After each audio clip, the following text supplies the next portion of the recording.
Hey everybody. Yeah, I know. Ooh, blowing out people's ears now. Wow. Really tone it down there a bit. Oh wow.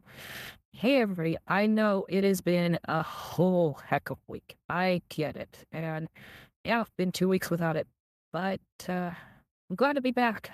No longer on call today. Um, so that's a good thing. Uh so without further ado, a couple of things that we'll talk about today. This session is who we date, and you know, I want you to know that, yeah, I'm not on the market, but I always am very conscious about who I date, and like anybody else should. Everybody talks about red flags, red flags. No, but for this session, we want to talk about it in a way that doesn't make all of us feel uncomfortable, but in order to be successful when dating, and many of you who are dating or planning on heading out and go on date, one of the things for this session is we want to have a standard where who we date, that they remain rooted as, in the love of Jesus. Because then we actually do have a better chance of a quality relationship. I never understood that. I dated a girl once who, a great girl. I wish I had I wish I had go back in time and take care of it. But yeah, she was very much had a deep root in Jesus. I didn't at the time, and I kind of regret it. But yeah, she's off and she's married, and it's great. We're still friends. It's nice to know that that hasn't changed. Um,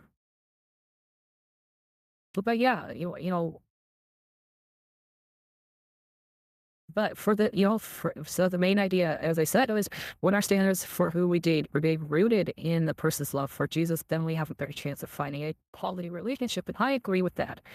I really agree with that now that I've gotten a little bit more understanding about my walk with Jesus and everything. So, a question I want you to go through while we're watching tonight's video is: in what ways do you feel pressured to be attractive or charming? And the next question would be, why do you think physical appearance is emphasized so much in our culture? I think many of us can understand that one question in many aspects. And why is that? Well, beauty is king. You know, go on to movies and stuff like that. Well, not recently movies, and definitely not recently video games. But if you look at how things are going, as like for centuries, beauty was the big draw, because I mean, you hear it in poems, you hear it in plays. Shakespeare's very good at ripping apart somebody who's ugly compared to somebody who's pretty. Uh, so we're consumed by that image and not by the individual. So, and I think especially because social media is now just everywhere. Um, yeah, when I was growing up, social media was the big thing on that one too. It's like, oh look, they're pretty. Look, they're cool. Oh my, how handsome is that? And you'd hear that, everywhere. So here's what we're gonna do. When we watch the video, I want you to understand that our speakers could debunk the myth of having a soulmate and discuss why physical attraction isn't the most important by sharing some insight on who we choose to date. When I was reading through this, I was like going, oh, well, I really was more looking at looks than looking at the whole thing. But having a soulmate, that one threw me for a loop. So keep in mind the question, that I have here, because that, like I said, in what ways do you feel pressured to be attractive and charming? Why do you think physical appearance is emphasized so much in culture? Anything here, I'm gonna sneeze. Yeah. Sorry, I didn't want to sneeze completely. But so a couple of things I want you to write down, and I'll type here, because during the video, he's gonna yeah, targeting a couple of things. So one of it is um,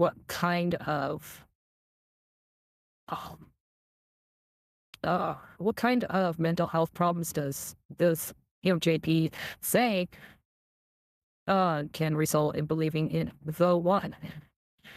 That's we can actually see that in parasocial relationships. If you look at uh you know all right, I'm gonna get a lot of flack for this one, but VTubers, okay, VTubers. I know I'm one too, so don't worry about it. But if you look at VTubers, um, it's fascinating that people will spend money and all that on VTubers and go, you know, go all crazy about that.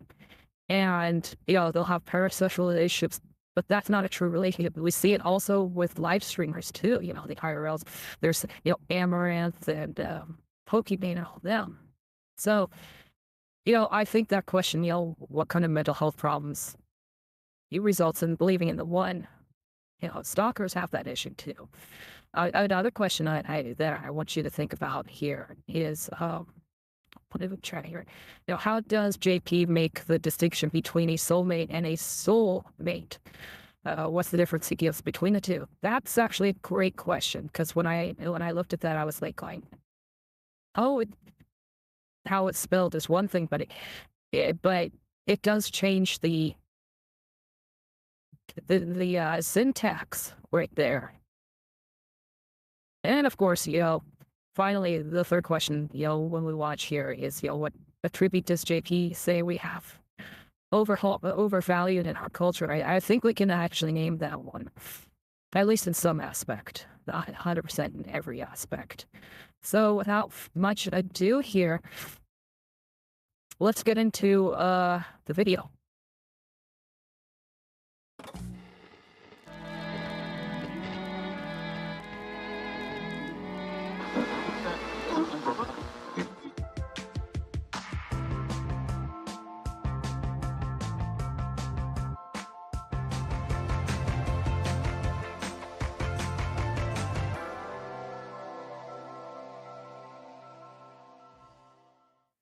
Some of the dating myths that I've heard of.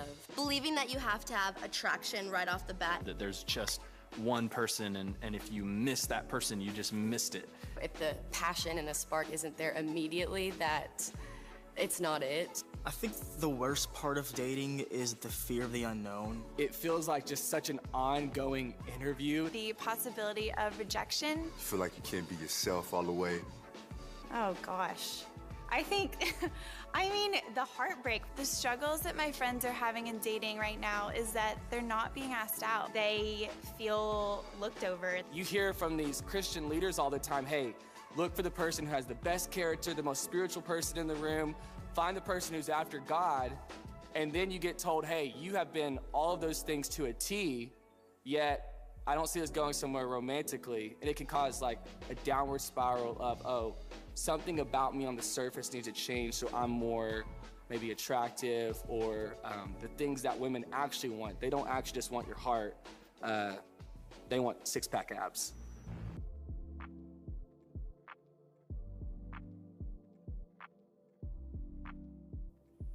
Thanks for joining us for session 2 of Outdated.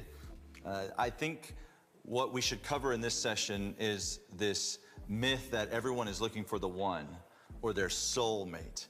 And the problem with this ideology is that it creates stress and anxiety. I mean, you're going throughout the 8 billion people in the world, is kind of trying to find like a needle in the proverbial haystack. I was like, who was created around my same age, in a way that I was maybe separated from at birth? Maybe we were born in the same hospital, who knows? And we get in all this weird, like romantic rom-com ideas, and that just leave us confused, if I'm honest, and leave us disappointed and discouraged. And I would tell you that you're not looking for a soulmate, S-O-U-L mate. If you desire marriage, you're looking for a soulmate, S-O-L-E mate, one mate, a singular mate for the rest of your life. And the ideology of the one actually comes from Greek mythology, where this idea that Zeus, that people started as these two-headed creatures, and Zeus cuts them in half. And so the male part is out here and the female part is out here. And at some point in the world, you have to try to find each other. I mean, it's born out of pagan worship. It's inconsistent with the scripture and what the Bible teaches. What the Bible teaches is that you can actually look through a small group of people who God has their heart. Really, if you think through Genesis, much of the Old Testament, it's God telling his people to find a spouse within his people. You know, don't marry those people because they worship pagan gods. Only look within this one section of people. There's something that we can pull from that. 2 Corinthians 6:14 says, do not be unequally yoked with those that don't know God. So we're really looking through this smaller group of people. I mean, there's good news to that is it's not everyone in the world. It's narrowed down for us. And it's also more good news is it's not just one person, but it's actually a small group of people that we can choose from. But when somebody's looking for a soulmate, if we're honest, usually what they're chasing is someone who's hot, right? Like, that's what it boils down to. They think, hey, I hope that they're really attractive because that's who God created for me, you know, when he created someone, is someone who's hot. And I believe this is one of Satan's greatest work in dating, is that we've way overvalued physical attraction. This is so unpopular because everybody thinks, I want them to be beautiful. We have these we think, oh, sex is so much better with a hot person. And we've elevated sex so high in our land that's what's ultimate, and we're all chasing pleasure. We're all on this pleasure pursuit. We don't realize that true pleasure is found in God alone forevermore. And so what does it look like for us to conform our desires to his desires? Proverbs 31:30 says, charm is deceptive, beauty is fleeting, but a woman who fears the Lord is to be praised. Charm cheats on you. It lies to you, right? Profiles lie. People can say anything they want to about themselves. Beauty, it's not bad, it's just fleeting. And people are like, whoa, but it's still important, right? It's fleeting. That means it's leaving. Here's what it means. We're all getting uglier. You know what I mean? And you're like, no, that's not me. Like, I'm gonna do Botox and work out, and it's gonna be awesome. How many of you, my single friends, are on the hunt for an 85-year-old? Like, that's your type. Right? No, I really like the wrinkly, you know, that's yeah. No? Yeah. Beauty is fleeting. Now, my hope is that we would find someone, that we would come together, that we would be attracted to them, and that we would attract them the rest of our lives, that as we grow old together, we remain the epitome of attraction to each other. That's beautiful. That's beautiful. But beauty in and of itself is fleeting. I buy and sell. That's my hobby, right? I buy and sell things. And I had this golf cart that I traded for a Toyota Corolla. I have no idea why the guy traded me, but it was a great trade. You know, it was like, hey, I'll take your golf cart, you take my amazing car. And I had this, but the problem is I didn't want a Toyota Corolla. I'm 6'7", I'm weird tall, like I don't fit in a Toyota Corolla. And so I got that to trade it for something else. And I'm trying to think, what am I gonna trade it for? And I see this thing, it's called a Polaris Slingshot. It's a 3-wheeled convertible supercar. And it's hot, right? And so I asked somebody, I said, hey, do you want to trade this Corolla for that? And they did, because the Corolla they were of equal value. And so it wasn't a good trade, it was a fair trade. I end up with the Slingshot, and I'm super excited about it because it's a great looking vehicle. But the first time I drive it, the check engine light comes on. And I call the shop, and they say, oh yeah, that's a known problem. It's either this or this. It's probably gonna cost you about 10 grand to fix.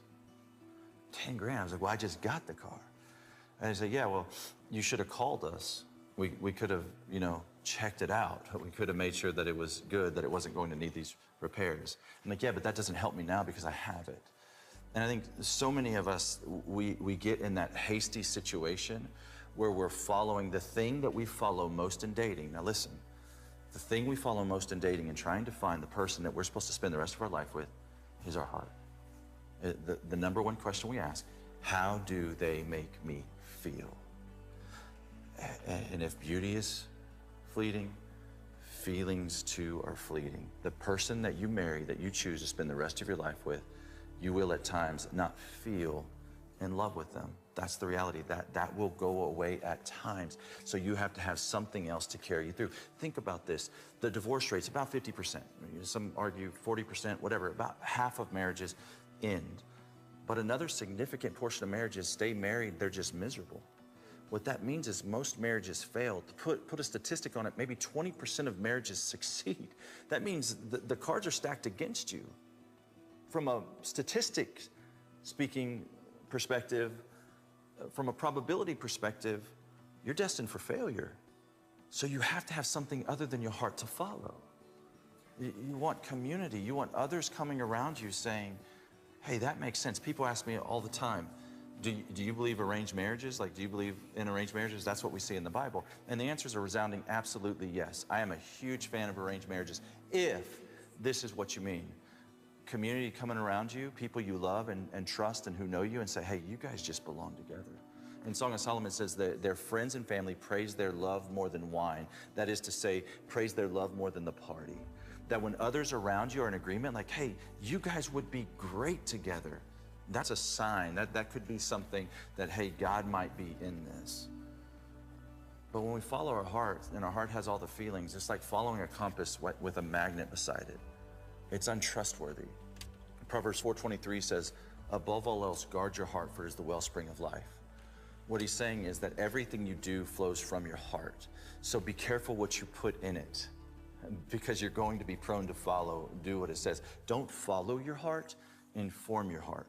Tell it where to go. None of us would follow a GPS unless we put in an address, unless we told that GPS where to go. Like, we wouldn't get in a car and just start doing what it says. We want to tell it where to go. Our heart's the same way. When we feed our hearts romantic comedies and all the things of Hollywood, which have the highest divorce rate, by the way, all the things of the media, all the things of the magazine, all the things of the books, right? We feed our heart that stuff. We're telling our heart to look for the wrong thing. You know, it's like, oh, you know, I love The Bachelor. Man, I'd really like to be on a date with 27 guys. You know, that would be fun. No, that's going to set you up for disaster. You have to have something else that you feed your heart so that you can follow it, so that's trustworthy. So don't follow your heart, inform your heart. Or don't follow your heart until you've informed your heart. You told it where to go. So when people are looking for the one, I think so often they're looking for someone who makes them feel a particular way.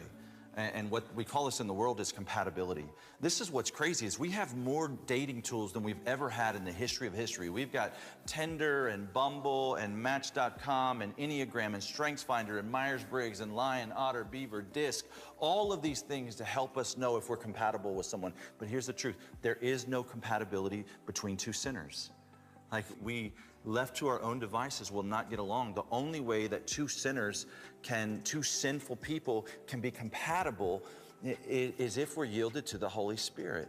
Do you know that the divorce rate between two people yielded to the Holy Spirit is 0? It's never happened. In the history of the world, there has never been a divorce rate between two people yielded to the Holy Spirit. And so I think we have to understand that, okay, this isn't about compatibility. This isn't about how he or she makes me feel. This is about us coming together, locking arms to push back darkness, to be a force for ministry. When Monica and I, my wife and I, got married, we've been married 16 years now. Initially, we both loved cruises. Like, our first year of marriage, we loved to go on cruises. That was our favorite vacation. And the other thing that we enjoyed doing for fun is on date night was to go to comedy clubs. And so cruises and comedy clubs, like, what else is there in life, you know? And this was marriage to us. Like, hey, let's go on a cruise every chance we can get. And it wasn't like every weekend or anything. It was like every other weekend, but no, I'm kidding. And let's go to the comedy club when we can.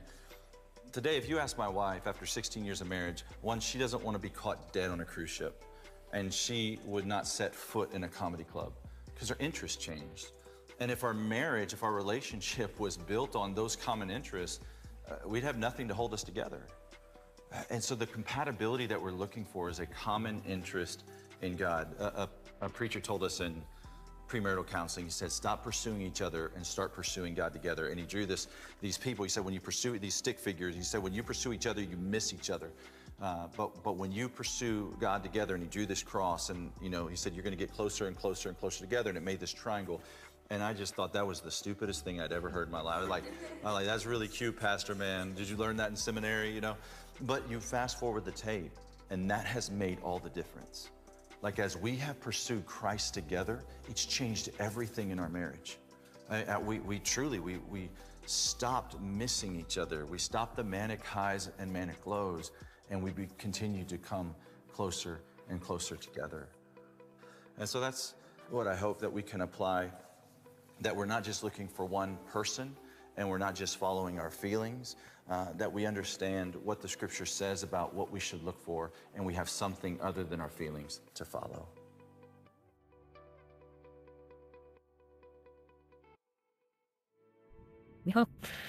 That kind of hits me a little bit, because I think for all of us, especially for me, before I,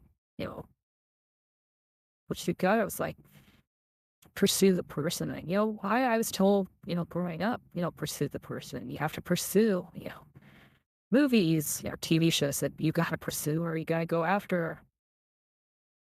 So hearing that, it's like, wow. So has anything changed, So for me, coming to these questions, I find it fascinating that, excuse me. So one of the questions here, that, a couple of questions that we have here is what opinions have you had about soulmates or finding the one, and what are your beliefs about having a soulmate? Like I said, I'm not going to be dating anytime soon. I just don't feel like it. It's not my area. And plus, with every so often, like right now, these last couple of weeks, it's been very much work. I've been on call. I've been doing a lot of things, but, the idea of the soulmate and finding the one, I think now is kind of outdated, if you look at it. And, this isn't just coming from, I'm also looking at before I found Jesus. Before I turned my life to Christ, and, something the pastor said, Pastor Brandon said, he goes, what was he saying? Oh, yeah. He goes, you need to, if you can start with having common interests as friends. It's a great place to start, because then you can see how things go. But you gotta look at it from the point of view of, what is, what's going, what's going to happen when you guys change your interests. For him and his wife, their common interests even today is still Disneyland, but even that's changed in a lot of aspects. He could go on a lot of the rides that he can no longer do. It's just because of him. So yeah, that was how they started. But as they got more and more closer, he noticed that her things changed, because he was showing her things that he grew up with, like old movies which she never had in her life, and all these things. I remember him talking about it. It's funny, because he said, "Yeah, my wife, it's like she never had exposure to like the old movies, the old time movies, black and white in the 1940s and 50s and stuff like that." So he got her interested in that, and that grew that interest in her. But his interest is but also changes, he noticed, for a while. So, when it came down to it, they're married now 20 years. When they stopped really trying to pursue each other, as JP said, you're gonna miss.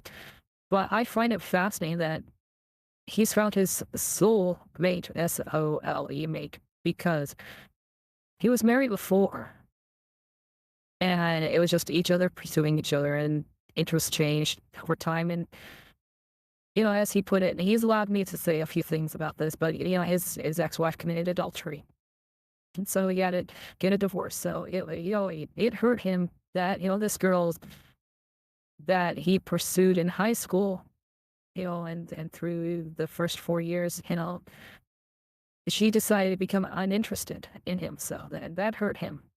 So JP explained the idea of soulmates coming from Greek mythology. Would cut two-headed creatures in halves, resulting in separate male and female parts, would eventually search for each other. But here's the question, and I get that. I mean, mythology is mythology. So, but in what way does knowing that where the idea of soulmates come from change the way you think about the one? And I don't think it has. I've never been a very big person of finding the one. One of my other friends, and he's still in the dating scene, and he still hasn't found the one. But one of our jokes to him is like, "Are you trying to find the one, or trying to find the one right now?" It's like, dude, you're not going to find the perfect person. They don't exist. Especially for me, as soon as found my place with God, it's like I'm not even beyond perfect. I mean, I knew I wasn't perfect before, but oh my gosh. And he's just trying to find this perfect person. And it's just like, this is not happening, buddy. I kind of like ribbing him like that. Like, dude, you gotta be stupid enough to think that you're gonna find that perfect person. Not gonna have, but finding that, with this, it's like, ooh, there is gonna be one single person in your life. You have to find the one single person in your life that. Now with me, it's like, yeah, I've got to. If I decide to go back on the dating scene, it's like, yeah, she's got to be grounded in Christ. So that'd be cool. So for many singles, physical attractiveness seems, well, singles. Let's talk about it. Let's be frank about this. The entire world runs on physical attractiveness as a precedent over everything else. But in Proverbs 31:30, JP talks about the emptiness and futility of beauty. Now, beauty is not a bad idea. I mean, if you look at me, I'm relatively attractive, I guess. It depends on who you talk to. But how important has physical attractiveness when dating in a way? And before I went with Rising, it's funny, everything changed. And this is just me. I mean, this is my experience. So I'm not, as Pastor Brandon will say to anybody, when we are to talk about our experience, we are to say we are our own example. We are not the example.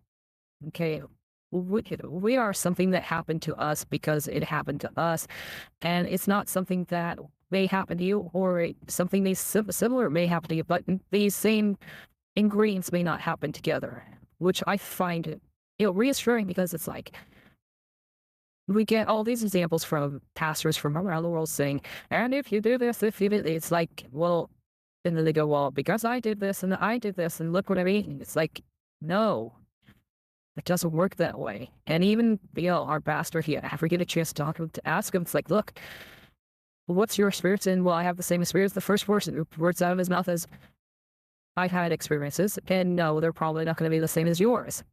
Because how God treats you is different from how God he treats me, he treats our pastor, he treats everybody else.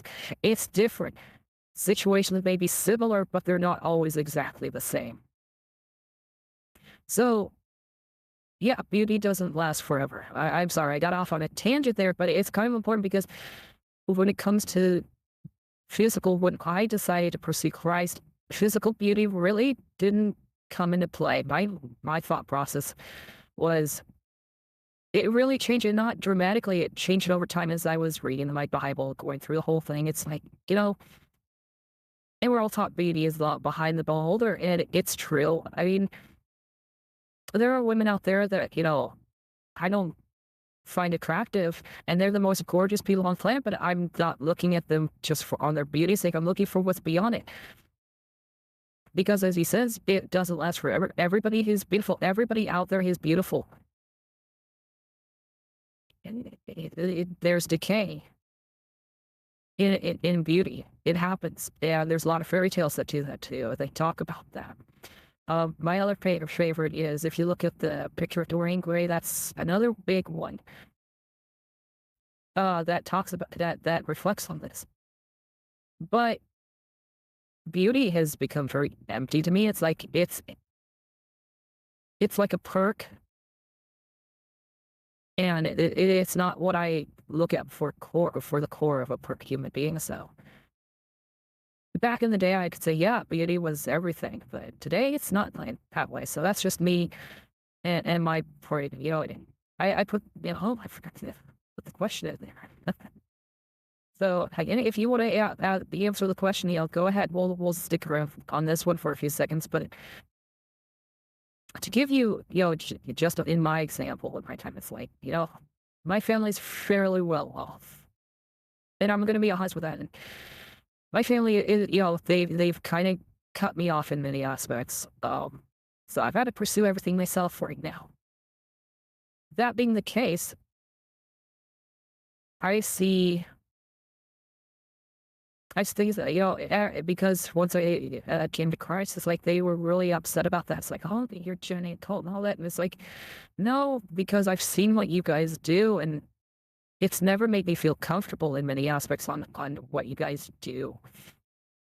For activities, and, when I went and did college and all that, I actually more fell into a group of people who were not as rich as me. In fact, were really not as rich as me. These people had student loans and stuff like that. And I didn't, that's all well good, but I was more attracted to that group. And it wasn't because I felt sorry for them. It's like, those people know how to have fun. I mean, as I told one of my friends, they go, why did you join our group? Why were we more popular than, say, the rich guys that wanted? I said, I've been around rich people pretty much all my life, and it's like beauty. You don't know the whole deal unless you really spend time with it, and then the real aspects of that come out, and it can be horrifying. And I said, you guys are more grounded, down to earth. That's what I feel comfortable with. And it doesn't. And the funny thing is, I would treat my friends, to something a little bit more, but they never expected it, and they never asked for it. They never demanded it. Rich people, oh my gosh, the rich kids would always, say, hey, if I do this, will you do this? It's like my friends, at least the ones that I was going with in college, still have to this day. It's like they didn't care. And it's like, oh, that was nice. You didn't have to do that, which I really didn't. But it's like, I said, you know what? We're friends. I thought you would like, just to do something, hang out, and go have fun. So that's the whole thing, that's for me. I love my college days. I loved it, but I loved it because I actually had what I would call true friends. People who were down to earth, people who weren't blinded by money, people who weren't. I mean, many of them are very well off today because, with their degree, and they've worked very hard to get there. But they worked. And when I was cut off, I've had to work, and I'm still working to this day. But I would never trade up because now I envy, because it's a whole different idea when you're between a trust fund baby and between a very hardworking person. Now, does that mean I'm going to go all socialist on you? No, because that doesn't work either. Let's just say when it's like me coming to Christ. All of a sudden, it's like beauty. That didn't matter anymore. It was more of the person. And yes, I've met very beautiful people with, very poor hearts, very black hearts, gold diggers. Yeah, I will call them that. But at the same time, I've met very average-looking women who, but their hearts are great. And many of them were grounded in Jesus, which at the time I wasn't. And then I was like, I knew I had a missed opportunity with many of them, but they're happily married, and, every so often, they call and talk to me. It's really cool. So JP brought up arranged marriages and how many other cultures have benefited from them. So the question that is on the table for this one, so I can't really vouch for that. I can't really answer this one because I've been to a wedding where two people, their marriage was arranged. I really didn't like that, but that was my personal opinion. But when JP puts it into the perspective that he did, now it makes sense because arranged by God sounds more different than arranged by people, and it's arranged by your community. I like that idea. And sorry if I'm reflecting on a lot of things because this session's hitting me a little bit harder because you get different perspectives from the different social levels that you're at. I mean, I was in fairly high social level with my family, not anymore. And even in there, the people really don't want to talk to me anymore. It's like I've been fully cut off from that group. And funny enough, especially after finding Jesus, it's like I'm a happier person because of that. Because they do arrange marriages, but it's based on powers, politics. It's can our companies do better? I mean, those are the type of things they're talking about when it comes to that level. And Jesus isn't in that, or even God's not even part of it most of the time. But the one event that I went where the marriage was arranged and it was based on the community, that was a really great. And they're still married. They've been married now 20 years as well. Wow, jeez. So the next question that that JP wants us to answer is basically, how could the idea of arranged marriages speak to the importance or a lack of importance of physical attraction? And I think once you look at it from that way, and the way he said it now, again, if I let me recall that, he basically said the arranged marriage is not, it's based on community and, hey, you guys really should get together, that type of thing. I think that when you have that and you don't look at the physical attractiveness of the person, I think we would be so much better as a culture. Seriously, I think that would be much better. And last question before we sign it out here is, we set up ourselves for disaster when we only focus on physical attraction and doing the horizontal shuffle there. Yeah, I know YouTube and Twitch are a little anal about that. But, JP reminded us that we should shift away from our pursuit of pleasure because true pleasure is only found in God. So here's the question. Actually, the two questions that we need to answer here, and then we'll sign out here. But the first one's interesting. How can solely focusing on the physical aspect of a relationship impact our dating lives? So we'll start with that one before we head on to the next one. But yeah, for me, it was like, oh my gosh, that was my dating scene for a long time. It's like the physical aspect of the relationship. And that's all I wanted, the physical. And the other person wanted that too. The other people wanted that too. But it's not, I can say this now that, when I found Christ, it's like that's not important anymore for me. It's a nice perk, especially when you're married, but, maybe a hug is nice, but I can get a hug from my friends because, hey, how are you doing? Put in there, how you doing?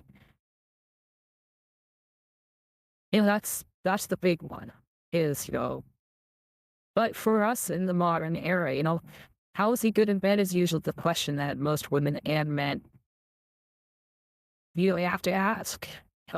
As part of the, you went on a date, well, how was she in bed? It's like, that's the whole thing. It's like, right? It's not, that's not insightful and that doesn't help you in any aspect.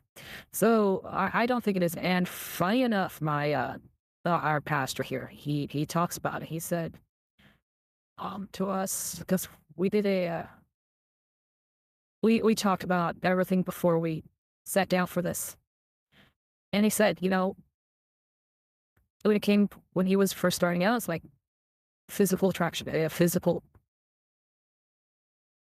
the physical of about three strangers was very much pushed on, especially during high school. And, it was done by peer pressure and all that. So that being the setup, God, that's a lot of pressure. As he put it, it's like you were pressured into having physical relations by your peers. Didn't matter who you were dating, that was the big goal. The movie American Pie kind of brings it all together, as he put it. So, what could it look like for you to find pleasure in God rather than from person? I will tell you this: it's changed again, my example relates to me only, but in my aspect, it's done a lot for me. Because we're not talking about being physical anymore. No, knowing God is there for me every step of the way. He knows me. He's got me covered. It's just that's more enjoyable to know than just having some person vapidly say, "Hey, are you okay?" And he'll hear, "How about this?" "Oh, our light," just giving vapid responses. That's the big one. So I think that, but if any of you have any issues, just let us know. Head over to Power Church Chat.org. Believe our system's up. If not, I do apologize. But if you have any questions, comments, concerns, hey, head over there. Contact us there. But that's it for this study here. So next week, I think we're going to have we're going to have the third one, and then 2 weeks we're off because it's Christmas week, and then New Year's week, and then we'll come back for the last one then, right after the New Year. So that's from it. I am Asai-san, or Nobahara-san, sorry. I'm so used to talking to people with it's in my using the standard, but I'm Nobuharu-san. Hopefully you all enjoyed this evening and we can get more. And hopefully your holidays are enjoyable. Like I said, next week we will see you. Hopefully at 8 o'clock. Getting sorry for the lateness. But again, this is Power Up Church. We will see you next week.